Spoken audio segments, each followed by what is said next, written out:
So, yeah. Next question.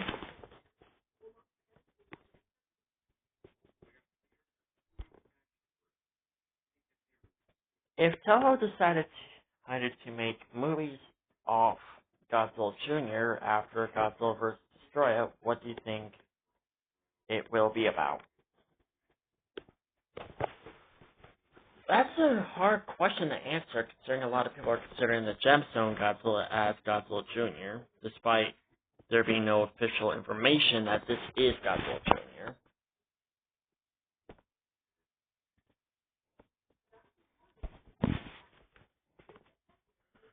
But I would like to see certain kaiju appearing in those movies. No new kaiju, just put some old kaiju and put some unused monsters too.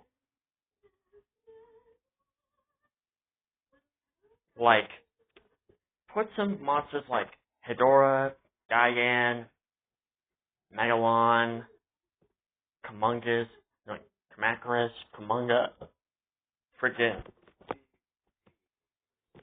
put all those Showa era villains and put some unused Heisei Godzilla villains. Just, you know. And honestly, I think Bagan should be the final boss of the Junior era films. So, yeah.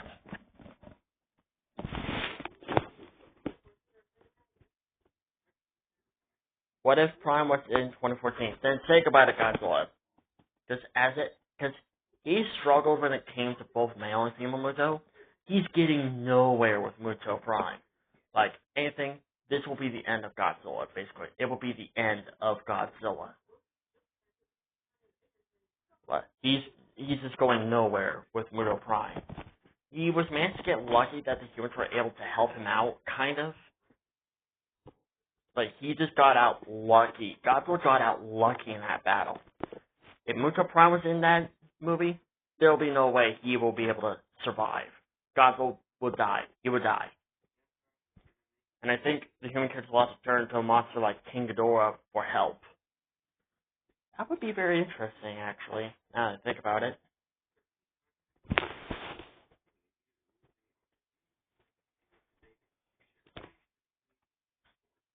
If you could do a sequel series to Attack on Titan, what will it be? And of course, who will the main character be? I would think about doing a Attack on Titan Next Generation, but I don't know about that. I'd like to do something new and something different. Something that would truly change the Attack on Titan timeline. And possibly to end the cycle of endless violence.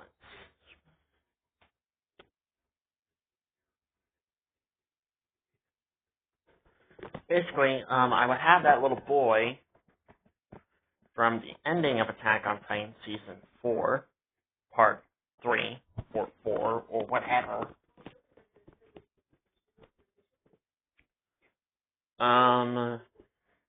I basically have him to have a Founding Titan power greater than that of Ymir, Fritz, and Eren Yeager combined. Like, his ability is to be able to travel back in time, and surprisingly, I would not make him the main character, but instead I would have him be a somewhat of a... I mean, he'll kind of be a main character, but not a major main character. If anything, I would like to make Frieda the main character and have her to keep the Founding Titan powers and have the kid to basically free her from the Val-renouncing war. And only she will be able to see him, because, yeah, she has the Founding Titan powers, and all he'll basically do is give her advice and show her the events that happened in the original timeline of the Attack on Titan story, and Frieda will do everything in her power to prevent those events from happening, basically. I will go into detail a bit more, but I'm not going to waste my time. So, yeah. What if... So here's an interesting question. What would happen if Mechagodzilla was in the DC universe? Mechagodzilla would go into hyper-aggressive mode into whatever universe he's put in. And don't get any ideas, Space Quantum Wars. I see what you're trying to do. Just don't get any ideas. But yeah, basically, if Mechagodzilla is placed into any kind of universe, he would go hyper-aggressive mode. The reason why he'll go hyper-aggressive mode is because he will be fully aware that in every single universe, in the entire multiverse, everyone will want to either control him or kill him or use him for his power. So Mechagodzilla will be hyper-aggressive mode to both heroes and villains alike. And to answer your question of what he would do, he'll basically destroy the DC universe. There's no coming back. If anything, all the villains would be dead, all the heroes would be dead. Mechagodzilla will just go hyper-aggressive. I mean, it was already hard enough for the DC heroes to fight back against MonsterVerse Godzilla thanks to the comic book crossover. But for them to fight back against Mechagodzilla, they're not going anywhere with Mechagodzilla. The DC heroes were only lucky. They only defeated Godzilla because they got lucky. They ain't going nowhere with Mechagodzilla. So, yeah.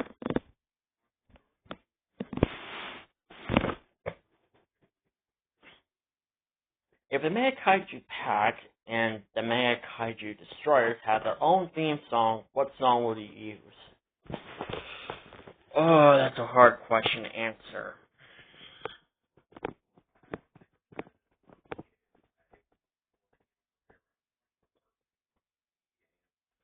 I don't know how to answer that one. Sorry.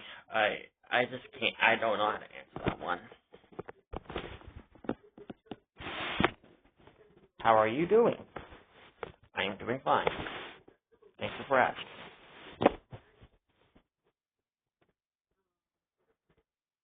What if Bagan was in Godzilla vs. Destroyer? Then I'm pretty sure that the movie would be called Godzilla vs. Bagan.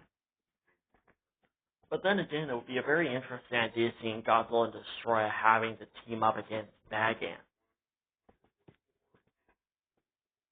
But if Bagan was in the movie instead of Destroyer, if that's what you're preferring, right, then basically the film will be a lot different, basically. So, yeah.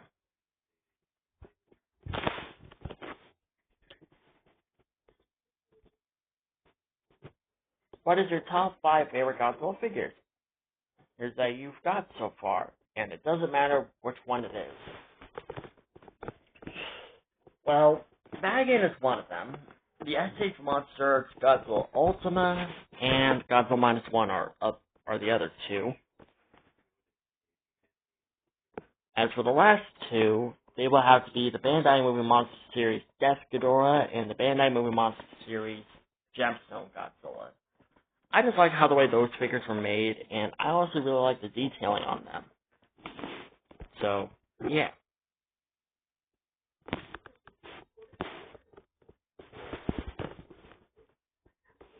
What is your top 5 favorite villains out of all your stories? That's a good question, actually. I have a lot of favorite villains out of all the stories I do, but if I'm going to be perfectly honest with you, so far, Bagan in Godzilla meets Sub-Zero Coming of Darkness Season 2 series, I just like how the direction I'm going to go with Bagan in the story. And don't worry, I'm not going to go into spoilers.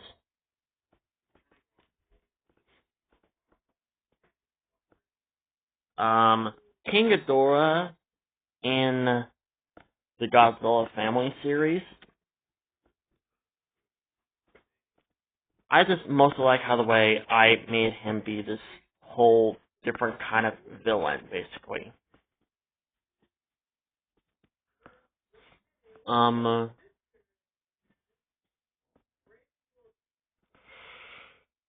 As for the other villain, villains for the other stories I have planned.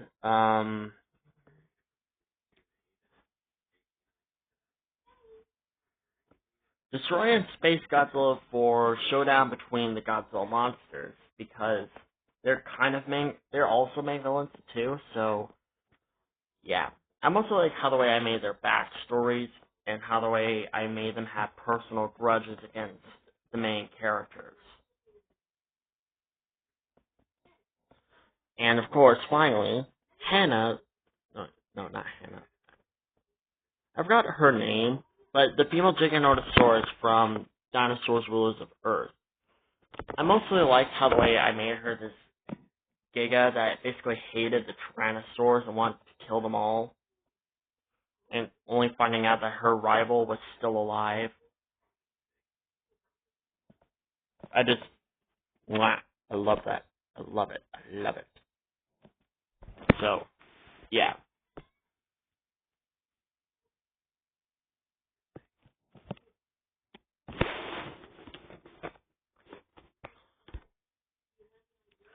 What do you like about Bagan?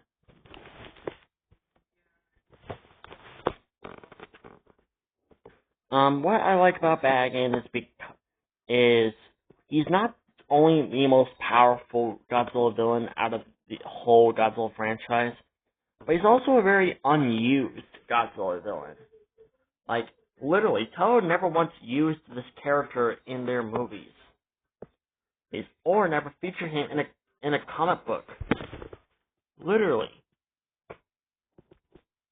It's just disappointing how Bagan has great potential, but Toho never once used it. So, that's what I like about Bagan.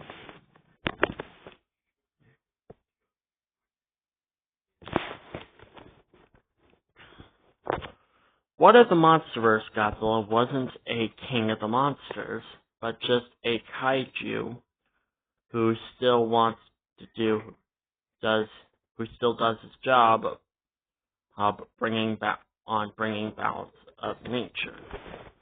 Then I'm pretty sure the situation of monsters would be a lot more different, because Godzilla is mostly the only real reason why I would say Godzilla was the other kaiju listened to Godzilla, because he was the alpha. So, yeah. And, yeah, the situation would have been a lot more different if Legendary Godzilla was not the alpha of the kaiju. So, yeah. Moving on.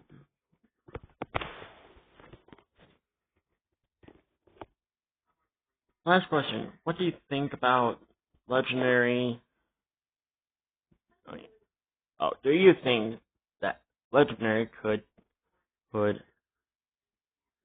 have used Godzilla 2014's design a bit longer, or no? Yeah, they could have used the design a bit longer. Because I will admit, 2014 did not have that much screen time in that movie, so they could have used that design a bit longer.